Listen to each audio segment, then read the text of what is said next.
ठीक आहे. प्रफुल्लच्या कामगिरीने जगाचे लक्ष वेधले आहेत. आपल्या बॉलिंगची धमक दाखवून दिली आहे, काय सांगाल तुम्ही?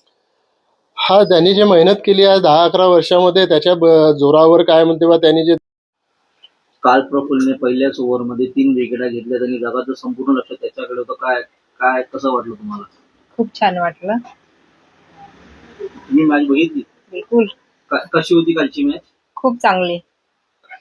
पहिलाच ओव्हर टाकला त्याने तेव्हाच बघितलं आणि दुसऱ्या बॉलला विकेट घेतली वैभव सूर्यवंशीची, तेव्हा पण खूप छान वाटलं. प्रफुल्लनी असं इतका संघर्ष केला, इथपर्यंत पोहोचला, कसा काय उतार चढाव बघितले त्यांनी? आता जीवनामध्ये उतार चढाव तर असतेच, कधी खेळायचं कधी नाही खेळायचं. काय समोर कसं पाहतं त्याला? इंडिया टीम मध्ये